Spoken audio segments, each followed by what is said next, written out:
Hi everyone, so today I'm here to share how I made this gorgeous card for a friend of mine who just finished some of her studies. I really love how this one turned out. So to make the flowers, I used the dies from this newest box kit from Chloe's, and this is number 13. These daisies are just so lovely, really nice to work with and look amazing.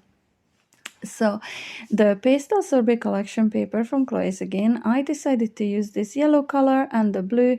Now when I cut the yellow out, it doesn't really look yellow anymore. It's kind of like a tan kind of color, but it's still gorgeous, and wouldn't be my first choice of color to think of to make flowers with, but I'm so glad I just rolled with it anyway, because I will definitely be coming back to this color combination. It really is nice. Even my husband commented on the colors. How lovely they are. So yeah, so in here I'm just adding a little bit of a dry clear glue to all those petals and dipping them in my lovely big box of Crystallina. Crystallina makes everything better. I just love glitter. It looks gorgeous. So now just a quickly into my mat in here. I don't want to have glue transfer to everything that I work with. So now I'm going to layer these up together. And there's really no rhyme or reason which one you use first or second. Like there's so many combinations that you can use, and it shows you actually on the little package for the dies that you can layer them up all differently. You can use one layer or more. So in here I'm just adding them one on top of the other, and because I'm going to cover the middle of it with glue with glitter again, so it really doesn't matter because it's not going to show. So I'm just using my peach Melba glitter from Chloe's Creative Cards again. This is a glitter that came with her newest collection, the Bouquet Builder collection, and it is such a gorgeous yellowish oranges kind of glitter. So in here I'm showing you all the flowers that I'd already pre-made, some of them using the blue, some of them using that yellow or tan color paper. So I have loads of flowers here, and I end up not using them all to make this card. For the foliage, I decided to go with the lovely die set from the Beautiful Bouquet collection, and I used 125 GSM pearlescent paper and I doubled it up. So I cut 3 layers at once, and it cut through like butter really nicely, and the embossed debossed detail that is in the dies have shown up on both layers. So this is a really good time saver for anyone that likes to cut out a lot of foliage at once. In here I'm adding a little bit of a Maud Lawn Distress Oxiding to these, and to those berry-like ones I used Bundled Sage. Now I cut out a bunch. I'm not going to use all these. These are going into my spare pot where I will be able to reach for any time I need foliage in the future. Now I'm just flipping through this lovely magazine and trying to find which paper I want to use. So I'm kind of arranging the flowers on top of them to see which colors work best. I didn't want to go too colorful. I kind of wanted to stay in the same color theme, and I really love these daisy ones, but the green just felt a bit off from that blue. It's a lovely color, and I will be using that paper in the future, definitely. It's just for this card it just didn't feel right, but yet I kept coming back to those two, this greeny daisy like one and the other one with the tiny daisies. And then I remembered that I've seen something similar in the Beautiful Bouquet paper pad, and there it is, and it is perfect. Lovely tiny daisies with a blue background, and I instantly knew I wanted to go with this one. So I took that one out and also chosen another one, a tiny brownish color to go with it, and it was this one in here. For the card base, I'm going with white cardstock 6 by 8 inches, and the golden cardstock measures 7 3/4 by 5 3/4, and I've cut down this daisy paper to 7.5 by 5.5, and I'm edging it with the lovely crystalline glitter on all four sides using the chisel tip glue pen. I love using crystalline from the pot for edging. It's a game changer for me, honestly. I just enjoy doing this so much more when I have a larger amount of crystalline in my pot. I've cut down the next golden cardstock to 7 by 5, and this brownish reddish kind of a paper 6 3/4 by 4 3/4, and I'm again edging this one, but this time instead of the fine crystallina I'm using the chunky crystallina glitter. When layering paper on top of mirror cardstock, I like to use double-sided tape. And here actually I go with a combination of double-sided tape and liquid glue. I find in the past when I only used liquid glue, over time it detached from the mirror cardstock, and I just want to prevent that from happening, so I use double-sided tape, which should be permanent. So I'm layering it on top of the mirror cardstock, leaving it with a thin border, 1/8 of an inch of a border on all four sides. And I'm doing exactly the same thing to this smaller layer in here, just removing the backing of my tape, adding some color glue, and layering it up on top, leaving with that lovely border. With the larger mat and paper in there, I'm just gluing it directly onto the card base using my color glue. With the smaller layer, I want to add it at a bit of an angle in there rather than adding it straight, and I want to pop this up to give it a bit of a dimension. So you can use a foam tape, foam pads in here. I decided to go with a piece of a scrap chipboard that I had in my stash, left over from a previous project that I'd worked on. So I'm just adding glue onto both sides of it and attaching it to my card base. This is just a lovely alternative I like using, especially if I'm adding larger areas like this here to a card base. For the sentiment, I wanted to use the word congratulations, which I had in this gorgeous wedding set from Chloe's Creative Cards. Now, there's a combination. There's a dies, there's a stamp, there's a shadow die as well, again, for the words you can use. But I decided to go with the stamp only. I wanted to use heat embossing for this card. So I'm removing the stamp in here. It's a brand new one I hadn't used before, just adding it to my acrylic block. And a piece of cardstock strip in here that I'd left over from when I cut my card base down, and I want it to add like in a little bit of like a curved way across the middle of that card. You will see me trying to figure that out later. So I'm adding my sticky ink to the stamp and stamping it as straight as I can on that piece of cardstock. So there's my head in the way, sorry about that.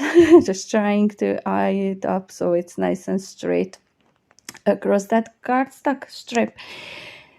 So the embossing powder I'm using is the gold metallic one, and in here kind of doesn't stick very well. I probably didn't apply too much pressure or enough pressure with my stick ink pad.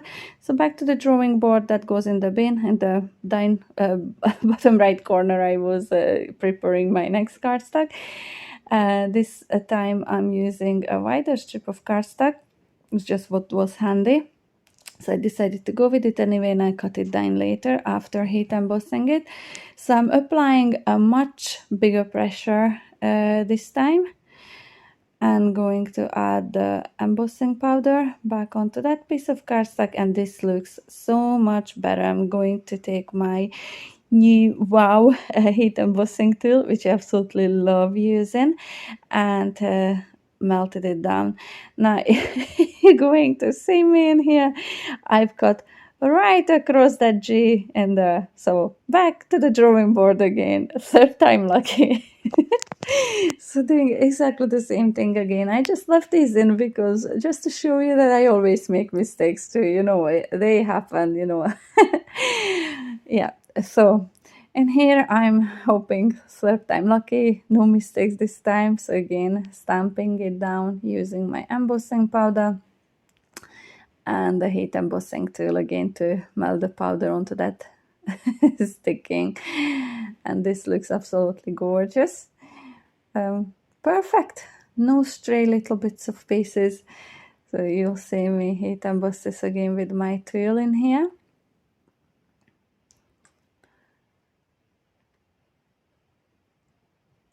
I love, this is always magical how it melts it and turns it into that gorgeous shiny sentiment. Now you will see me cutting this down very, very carefully.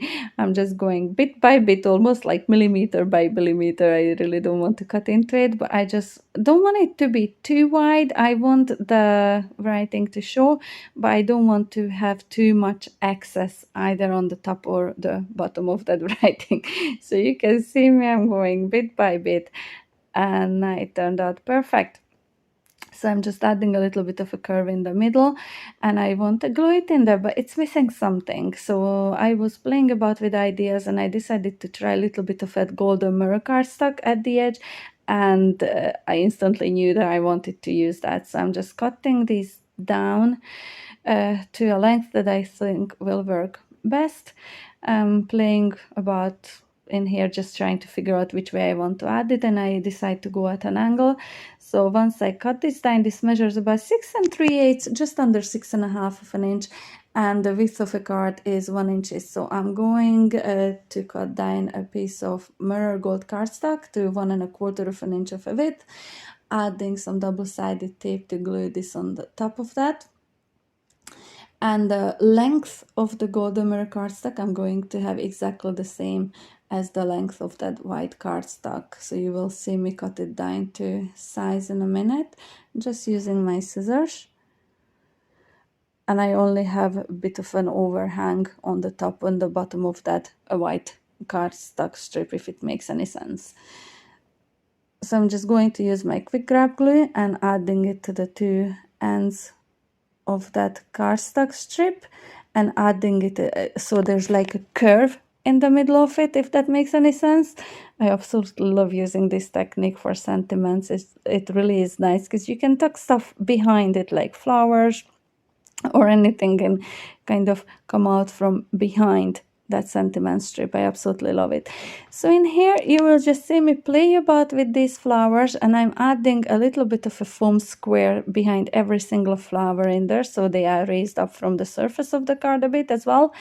So I'm just in here playing about. I didn't know how many flowers I wanted to use, but then I think I decided to go with 9, 5 on the top and 4 on the bottom. So in here you just see me arranging them on top of that card. And once again, I have to say this color combination is just so gorgeous together. It really is nice and soft. It's something different. I really love it. Well, it's different for me anyway. I really love how it turns out. So I'm just adding all the flowers and arranging a little bit of those petals, just playing about with them, trying to get them as perfect as it can get. Okay, so now I'm adding the flower onto the bottom part or below that sentiment strip in there. And as for the foliage, I will be playing about with it. You'll see me in a minute trying to arrange them here and there, but it really didn't add anything to that card.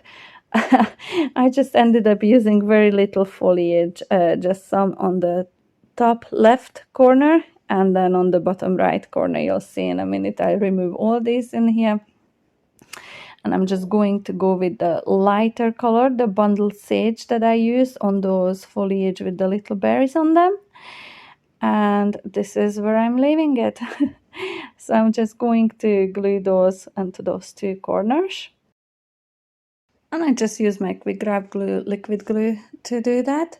And now this is the part where I go, where can I add some more bling? So in here, I'm going to pull out my bling box, and this is the new that came with the Beautiful Bouquet collection. And I'm going to add some of those little yellowy goldy ones just onto all those little berries with the foliage. And I'm using the smallest sizes of these little gems in here. And they are lovely. They really look so nice in here. They bring this card to the next level again. It really didn't need any more of that foliage. This here worked just perfectly with this card. So it was still missing something, so I decided to add one on each side of that sentiment strip, one of the largest size of the same colored bling. But in here, I was still thinking this card is still missing something. There's a little bit of a foam part poking out, so I was pushing it back under the flower. Now, I really thought it was still missing something, so I had these little like water droplet kind of embellishments in my stash, but ended up not liking it.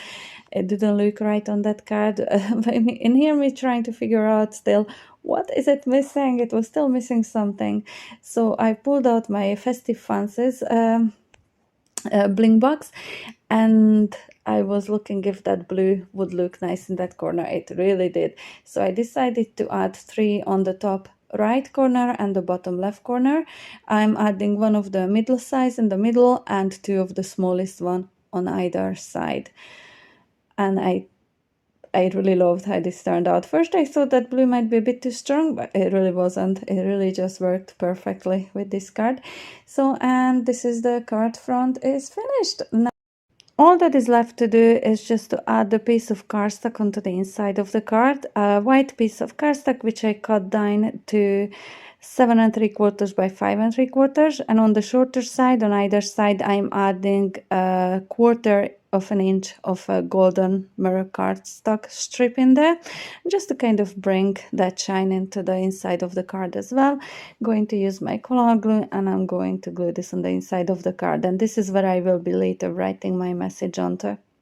And this is it. This beautiful card is finished, and I thoroughly enjoyed making this one. It's such a lovely collection in this box kit.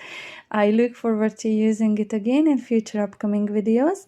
So if you liked today's card and today's tutorial, please give me the thumbs up, and if you haven't yet done so, consider subscribing to my channel so you will get notified when I upload some more lovely videos of my beautiful makes. And I really look forward to seeing you the next time. So here's just a still photo of the card. I really love all that glitter and shine. Okay, so until the next time, bye.